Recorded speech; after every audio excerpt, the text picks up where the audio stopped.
What's up, disc golfers? Joe here with Joe's Disc Golf, and it is a jam-packed show today. I'm talking about USDGC, Throw Pink, a major in our hearts, to quote Foundation Disc Golf, and Grip Lock, which, fun fact, don't, I mean this so much, do not. I thought Grip Locked had a Reddit page. They do not. Do not search Grip Locked. Holy bejesus. Oh my God. There are things that I saw that I can never unsee. And this is not just a Rule 34. If it exists on the internet, there is porn of it. This is just straight up porn. That is not, no.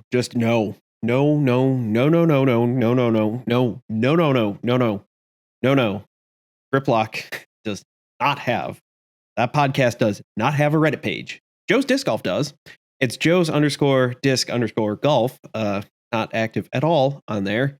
But yeah, lost my train of thought. Talking about USDGC, Throw Pink, Winthrop. I'm sorry, I'm looking over at my notes here. The potty race, that is the player of the year for those of you who aren't in the know. I need to move my mouse here so that I can actually get this work a little bit better here. I'm not quite sure. We're also going to talk about Kyle Klein and his awesomeness in terms of getting a new contract. And we also have Kelvin Heimberg getting a new contract. And that's basically it. That's what we're going to talk about here. Before we get into it any further here, we're 2 minutes in, and I'm probably sure that I've scarred many of you for the rest of your life. Again, please don't look that up. Oh, dear God. Oh, that was awful. Things were not good. Not good at all. But before we get into it, we have to thank our sponsor, Log. What rolls downstairs? A loner in pairs rolls over your neighbor's dog. What's great for a snack and it fits on your back? It's Log. It's big, it's heavy, it's wood, it's better than bad, it's good. Everyone wants a log. You're going to love it, Log. Come on and get your log. Log from Blammo. Find it on the internet, probably somewhere. Who knows? But yeah, we've got plenty to talk about here. I do want to talk about first a couple awesome fun things that have happened recently. One, the Bears are playing right now on Thursday Night Football, and it is a nail-biter 0-0 against the Redskins, or whatever Washington's called now. Yeah, I'm sure I haven't been watching. I've been show prepping and everything, so I'm assuming it's the Bears. So it's 0-0, but not a good 0-0 game. Let me just say it that way. Love my Bears, love them, but yeah, nope, we're not so good. Second of all, if you guys are into watching your movies and loving life and doing that all from the comfort of your home and never having to get up, basically running your own personal Netflix, I highly suggest you look into Plex. It's a home automation thing for all you can rip your DVDs and Blu-rays to your hard drive and watch them anytime, anywhere. It is amazing. And I have a Plex server that I just installed a graphics card into. And oh my gosh, was that ever worth it? Rust me. Holy mackerel. Sorry, getting a little bit. This isn't Joe's Tech Tips. This is Joe's Disc Golf. Do not have a Joe's Tech Tips channel. I'm a tech enthusiast and I like it almost as much as I like disc golf. And we had some great disc golf. No, you did not get a course preview out of me because I think Winthrop is gimmicky and we need to move away from it. One thing Winthrop is good at, I will admit this, I'm not going to try to discredit this. They really know how to create some holes that will be separators where you could birdie or you could double, triple, quad, and take a 9, 10, 11, 12.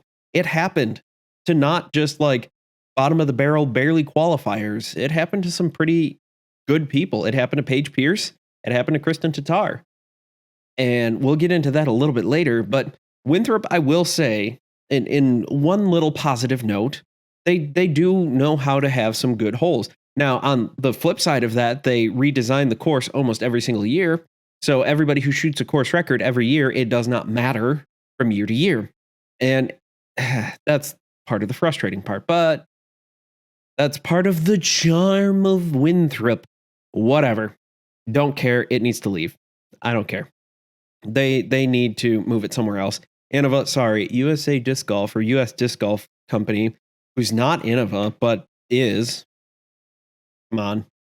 Let's face it here. Yeah, you guys, you got to figure something out. You signed a 5-year contract last year, going into this year, whatever it is. We're 1 year in.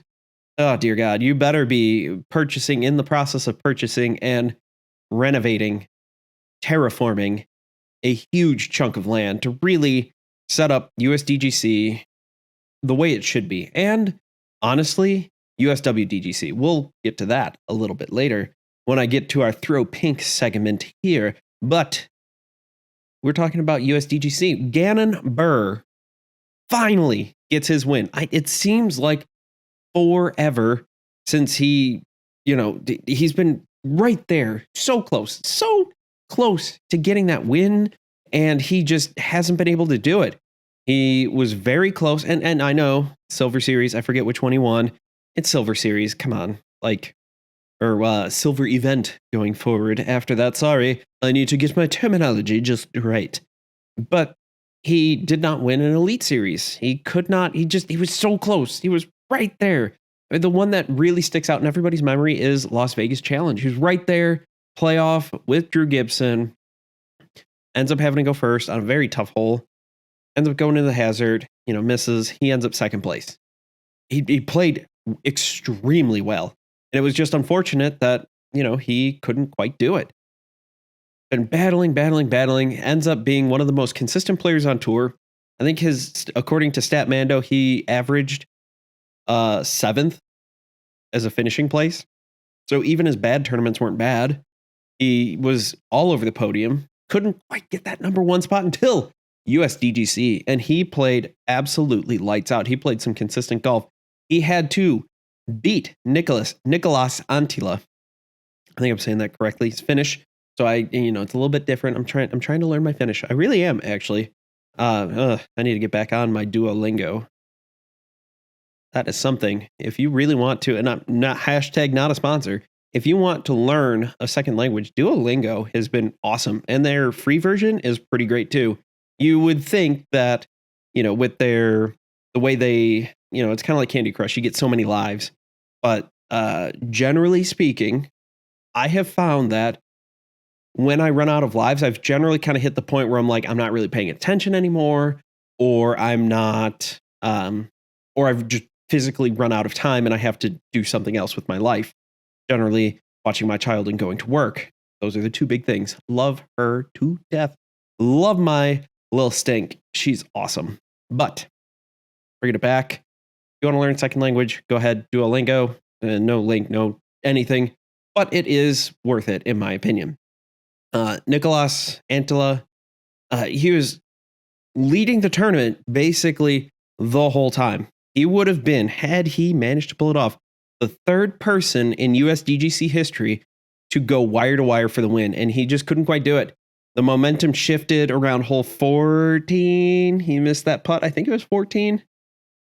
And it just, he couldn't quite get it back. He played amazing. And honestly, the putt, he barely missed all weekend, and he did not choke. I will say that. He did not choke. Gannon Buhr just took some big risks and was heavily rewarded, where Antila was playing very, very good golf, just not taking as big of risks. And that's what happens. And you kind of see what happens when you take huge, huge risks at Winthrop. You could be rewarded with an eagle. Look at Gannon Buhr on hole 10.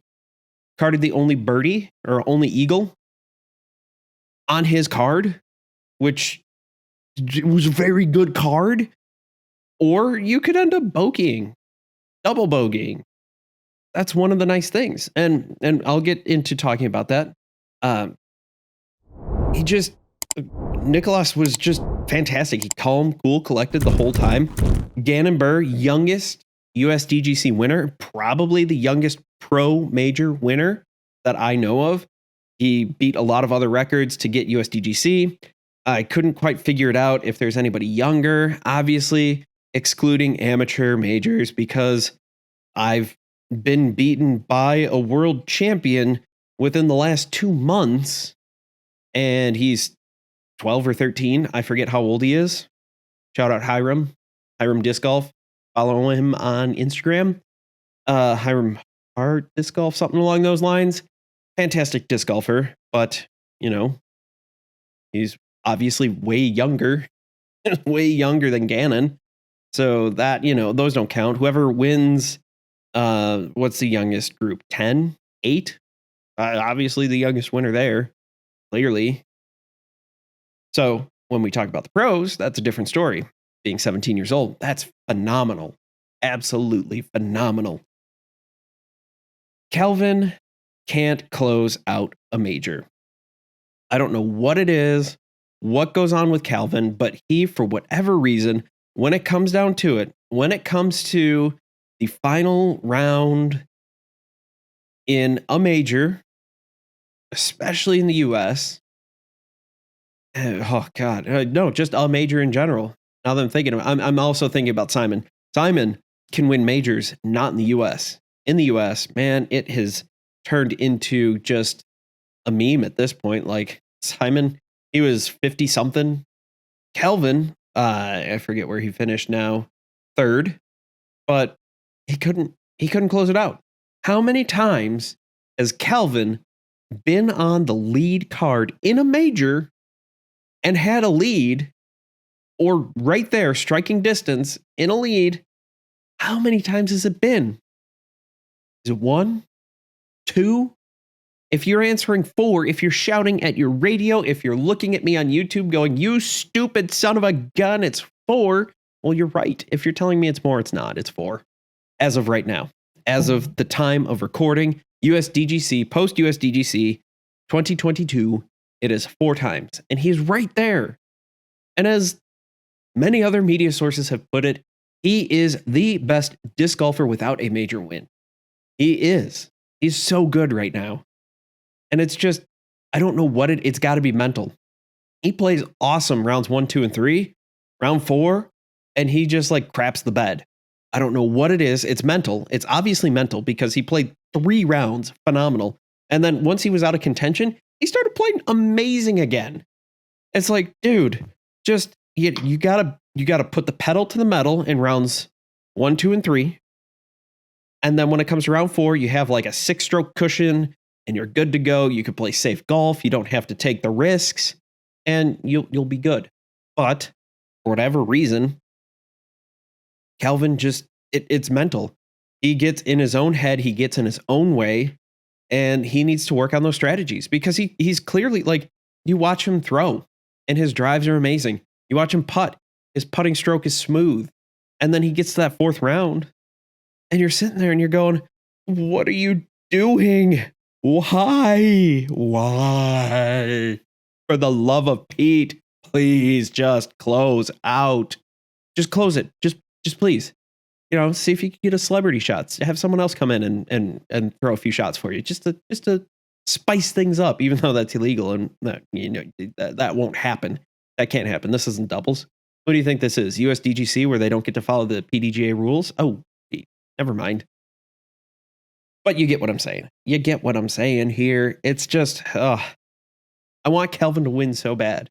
I do. I really want him to win.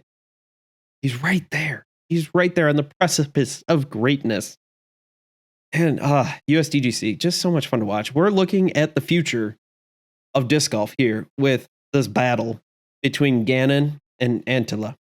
I apologize if I'm saying your name wrong. I apologize. This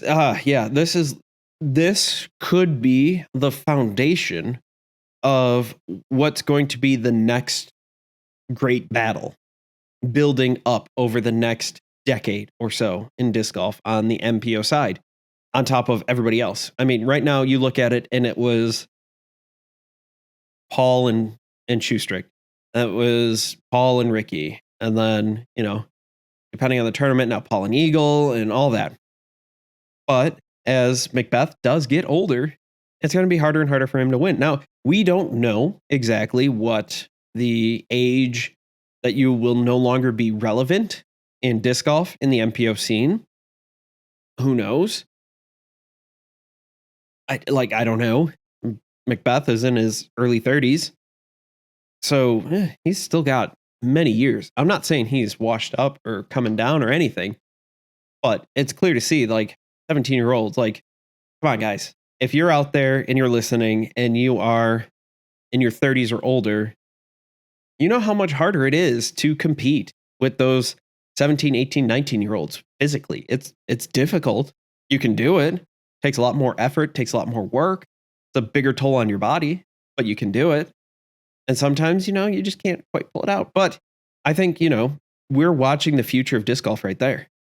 It is so clear that it is, those are going to be the guys, and yeah. And speaking of Ricky from earlier, train of thought, I've got my notes here. I have my notes here. And I'm looking at them and I'm glancing over, and the mind is wandering up and down and through all these hills and valleys and everything.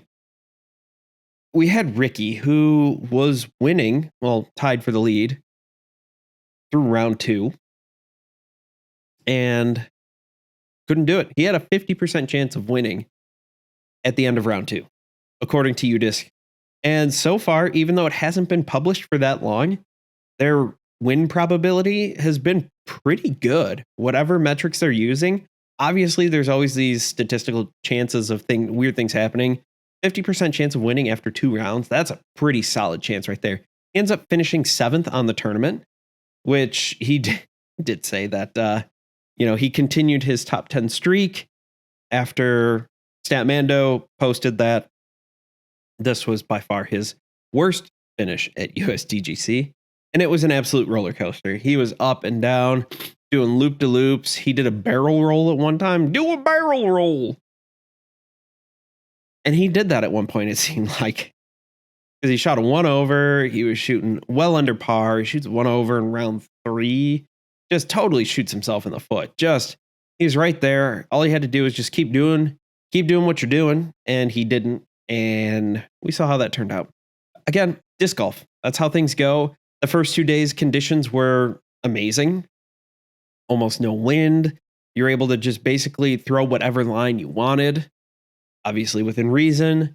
And then you get, as the wind picks up, certain shots are kind of not eliminated, but, not the smartest. We'll say that. Not the smartest way to go.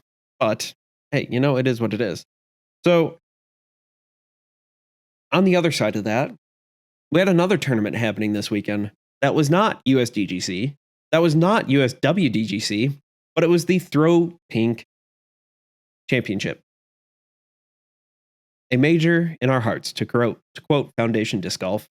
It really is, because it is a major in all sense except the little m denoting it. And USWDGC would probably benefit from going to go to a USDGC model of, this is the course, here's qualifying, basically like it's done, but uncouple it from the AM side, because that's just hurting everything. You're running 7 tournaments. You've got 6, 7 courses that to fit everybody in.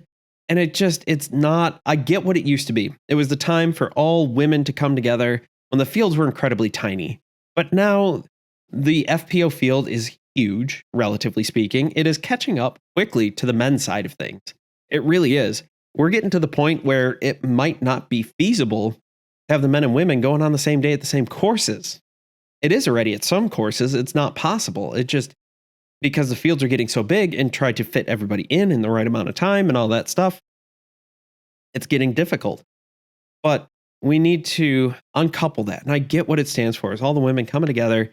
And it's a chance for all these AM women who've been playing forever or just coming up from the FJ 10 and 12, 15, 18, coming on up. They get to see Catrina Allen and Paige Pierce and Kristen Tatar and Hannah Blumroos and all of these amazing women. But I think what we can do is, alongside one of the Pro Tour stops or somewhere near, somehow encourage FPO, maybe give them an appearance fee to say, hey, we want you to show up. We want you to support.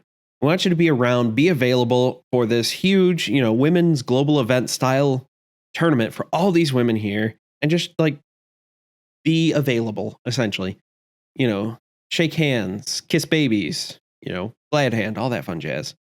But yeah, going back to the actual results of this one though, throw pink. Catrina Allen wins. This is her third Elite Series win all year, even though technically it's not. It's just an A tier, kind of, sort of. It's weird. Like it's basically a major. I consider it a major. You probably consider it a major. The pro women treat it like a major. It's just not a major for some odd reason.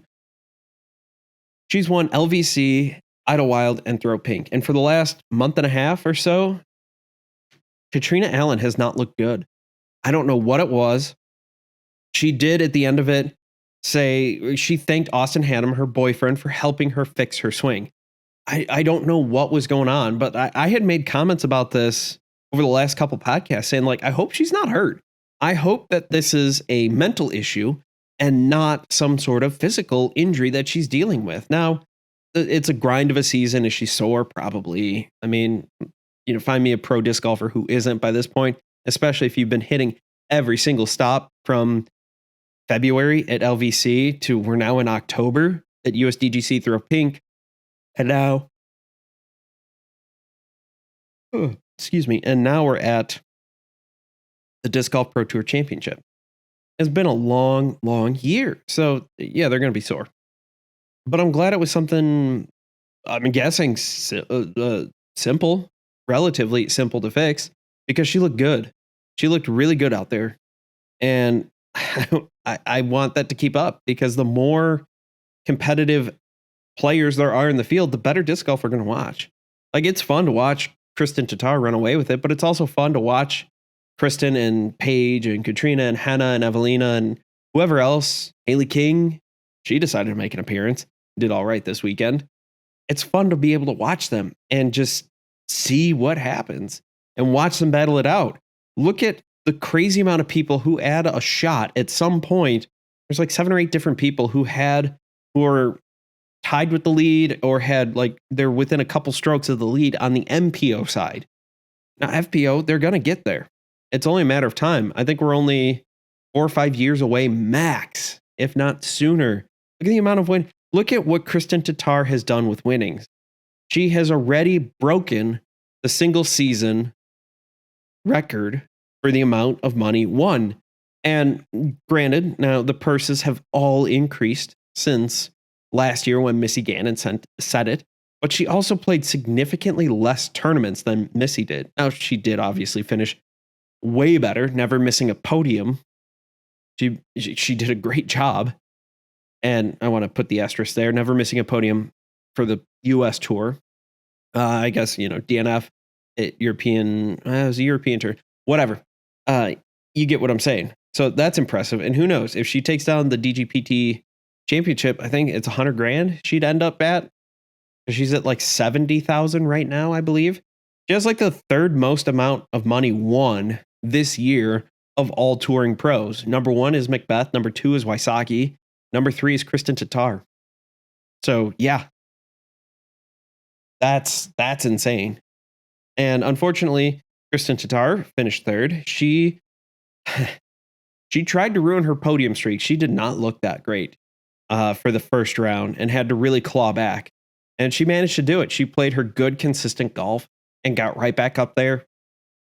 She had a chance to force a playoff on the 18th hole in round 4. Couldn't quite do it. That's fine. She got a little aggressive there. Totally can't blame her. Can't blame her at all. It's something I would have done. I see that there. I go, all right, I sink this putt and I have a chance to force a playoff. Now, I believe Catrina Allen would have had to miss her putt, if I remember correctly, or something like that. But I can't blame her for going for it. I would too. If I'm sitting there going, all right, well, missed this. Worst I could do is third place. All right. Why not? Why not go for it? And she did. And unfortunately, it didn't pan out, but it looked really well. Yeah. But Kristen Tatar was looking pretty good after that. Her consistency, absolutely unmatched. I think her average podium finish is like 1.7 or something crazy like that. Absolutely insane this year. And Throw Pink, as I've mentioned before, is a major in our hearts, according to Grip Locked. As I already talked before, just going through my notes here, just making sure I got them all. Yeah. We assume it's all major. It should be a major. And yeah, I will give, as I mentioned before, I will give some credit to Winthrop because there are some things that they did well. Not everything is bad. I can have my opinion that I don't like the course. I think it should be held somewhere else at a real disc golf facility, course, someplace, buy a plot of land and do it. But I will say that there are things that they do well, including having the walking paths there because it is a college campus. That makes things nice. Some of the issues that you do run into, there's a baseball game, baseball practice. Fortunately, I have not heard about anyone getting hit by a baseball or anything like that. There's a soccer game. Doesn't sound like there's any issues with that, but still, that's rough. I did like how they did have the tall grass to signify either hazard or OB. I do like having hazards in like the easy layup spots where it's like, all right, now you have to make a choice. Here's the easy spot to lay up. That's a hazard. So do you want to go short and try to have a longer upshot? Or do you want to push the drive and have a shorter upshot or shorter second shot, depending if it's part 4 or part 5, whatever it is. Doesn't matter. That I don't mind. That I thought looked good on coverage. Not a fan of the rocks. I think, having still the stakes and ropes along the OB lines on the outsides, just to keep fans off of it, is a good idea. Having the rocks right along there, aesthetics, it was all right. I wasn't a fan, but hey, it is what it is. In person, people have said that the tall grass denoting hazards and OB looked great. Like I said, on coverage, I think it looked awesome. I think it looked really, really, really good. And I think more courses should try to do that if possible. And I get it. Not every place has the kind of control and the kind of sway to be able to do something like that. But if we can kind of get there and see how that was a great, pros can't see, not all the time, the flags or the painted line if there's no flags, on camera. A lot of times those painted lines, you can't see them. You can't quite tell. But you go to some place like, a good example I would say would be D-Glow, where they have areas with longer grass. You make that hazard, that'd be awesome. That would make that course even more difficult if it isn't already, or it's OB or whatever it is. It's a great option there. So yeah, the mozzarella sticks have been replaced, which in my opinion is a mistake. Now hear me out. I hear you yelling at the podcast device that you're listening to, your radio, your car radio, your phone, your earbuds, your computer screen. I hear you yelling because you're saying, Joe, you criticized the crap out of these last year and said they were stupid. And I agree with me and my assessment. However, they missed a marketing opportunity by getting rid of the mozzarella sticks. They could have got those sponsored by Bosco sticks, which are absolutely freaking delicious, and got some money out of it. They could have got some money out of it, thrown it back in the purse, up it by another couple $1,000s. You could have had those sponsored by Bosco sticks.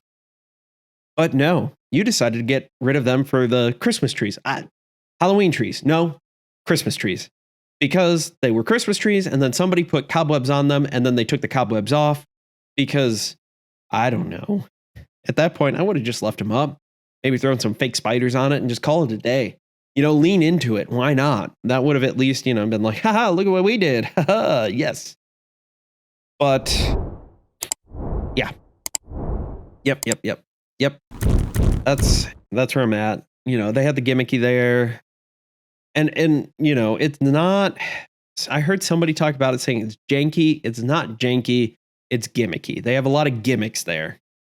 The triple Mando, the clown face, all those things. Like, it's frustrating to see it. It's like, yay, we're getting there and we're doing all these things. And then nope.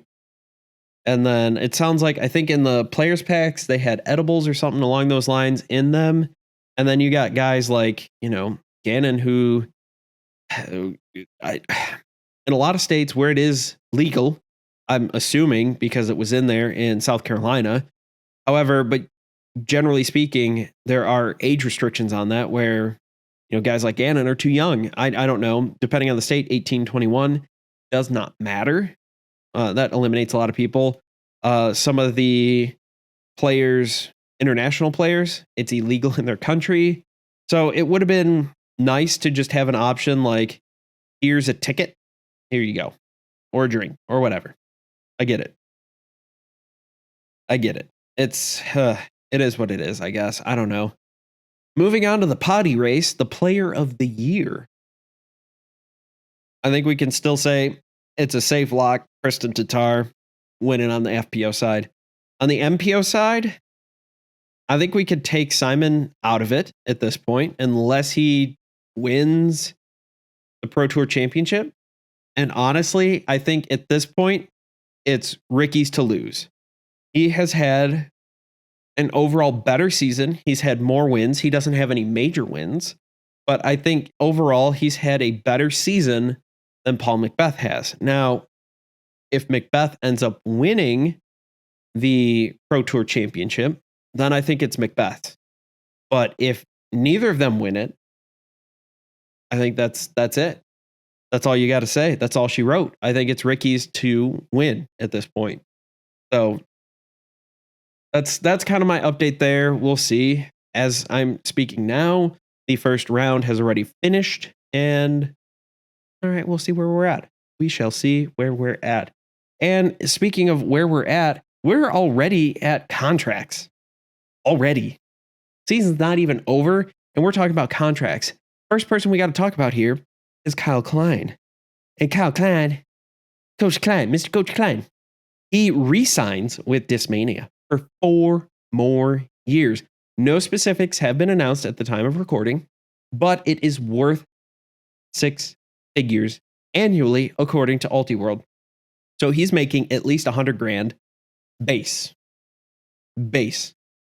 plus whatever he gets from selling his Tour Series discs and any other merch. In there, it said that there's room to expand. And this was straight from Kyle Klein, Coach Klein, Mr. Coach Klein, his YouTube page. This is he put up a video there. So here we go. They've pretty much been the company that, in my mind, I've best fit in with. Growing up in the sport, my whole bag was pretty much Discmania before I started my sponsorship with them. It's just meant a lot to me that they've got my back and always that they've been with me throughout the whole journey. So pretty sweet there. Got to update the sponsorship tracker now. They re-signed Eagle and Simon, and now I believe his contract will go through 2027. Simon's is through 2026, and Eagle's is through 2025. I might have mixed up Simon and Eagle. Forgive me, sorry, but either way, they've at least staggered them, so they won't have to. That won't be too bad for Discmania's bottom line. That was always going to be my question: is can they afford to keep Kyle Klein? They've spent a lot of money on Eagle and Simon. Could they afford someone else at that level? I mean, they promoted him to that top level team. I forget what they call it. Doesn't matter. He's a top level touring team with Simon and Eagle, with the Crush Boys. So I'm glad he's getting his payday. I'm glad he's getting it. I'm glad he's happy there. And it seems like they're treating all their players well. Speaking of somebody trying to treat their players better, Innova re-signed Calvin Heimberg. Now, Calvin did entertain other offers. Now, I'd be curious to who those other offers were. I know 2 years ago that Dynamic Discs had thrown out an offer to him, which he declined, obviously. And I don't know who else would be out there. Discraft, Woody. It'd be hard to compete with like All and a handful of other rising stars there. With Dynamic Discs, he'd be in Ricky's shadow at this point. Discmania. There's a lot of shadows there. There's a lot of competition. Innova, not a lot of touring competition at this moment at the level that he's at. You could argue Nate Sexton, but is he really touring? Can we really count him as touring? I don't think so. He plays the majors. He plays well. Don't get me wrong. And his money printing machine that is the Sexton Firebird is amazing. But we can't count him as touring at this point because he really isn't. He's really not. So we can't do that. Innova probably wanted to sign the biggest free agent of the season after last season. He signed with them for 5 more years. And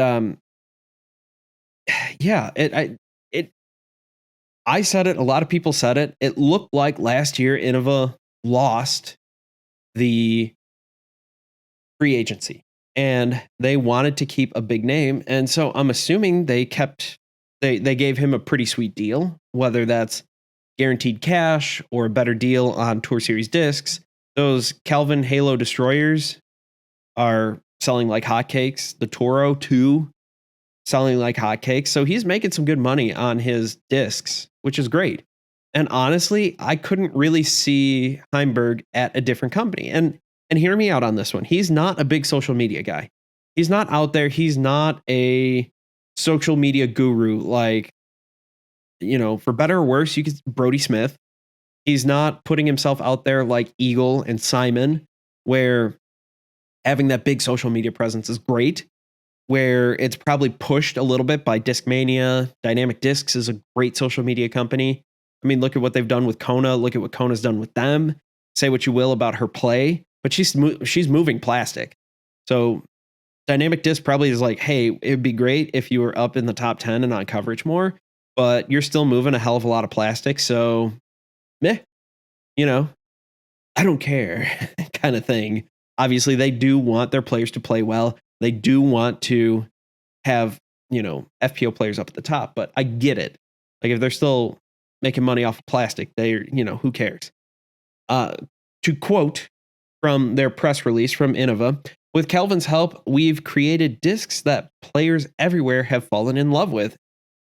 Calvin's Tour Series Halo Destroyer has become one of the most popular discs, and his new Tour Series Toros, which he co-developed with Dave Dunapace, are on their way to becoming just as successful. With Innova's help, Calvin has grown into one of the greatest players of his generations. We cannot wait to see what the next 5 years will bring. And I agree. I think he's doing great there. I think his personality fits in there, and I'm glad they're taking care of him financially. Because what is the gripe that it seems like everybody who's left there has had with Innova? Hey, you ain't paying us. We need we need more money. You're not paying us. Money, they love doing what they're doing, but they can't do it without money. They can't get by with just living off of winnings. Now, kind of, yeah. It's getting to the point where if you can consistently be in the top 5, yeah. But it's also getting a lot harder to be consistently in the top 5. So, plus, it would be a pretty tight budget, given that, you got your RV, driving all across the country, gas prices, diesel prices are going up and up and up. It's expensive to tour. It really is. So, Calvin had this to say: I think Innova matches up with me super well as a player. I can just completely focus on disc golf. I don't have to worry about anything else besides going out and playing the game I love. To no one's surprise, as I've mentioned before, no details have been released other than, hey, it's 5 years. That's about it. The perception from the fans is that Innova lost the offseason last year, and they had to make sure that they held on to their biggest individual player right now, especially on the MPO side. So, what do you guys think? Is it a good move? Is it a bad move? Is it just a move? I think it's a good move for him. We'll see. But yeah, let me know your thoughts, comments down below. You can find this podcast wherever you find any of your podcasts: Apple, Google, Spotify, Amazon now apparently does podcasts because we're there. We are there on Amazon. Yes, we are. So you can find me on the socials: Twitter, Instagram, all those lovely, lovely places, giving you my real opinions. And hey, so far, after my podcast last week, Still haven't had any repercussions from YouTube. So, hey, looks like I handled it in a good manner that YouTube approves. Thank you, my YouTube overlords. I appreciate all of you. I haven't had any emails or concerns or anything from that, from any of the podcast hosting spots. So if all of a sudden you do not find me on your favorite podcast hosting site, I may or may not know about it because, difficult to keep track of them. But hey, send me an email and I'll get it up there, or check to see if something has happened. So thank you all for watching. Thank you all for listening. If you get a great tree kick, don't forget to thank Treesus. And if you get kicked deeper into the woods, well, you need to repent and reflect because you have transgressed against Treesus. Thank you all for watching. I've been Joe. You've been awesome, and I can't wait to see you all in the next video.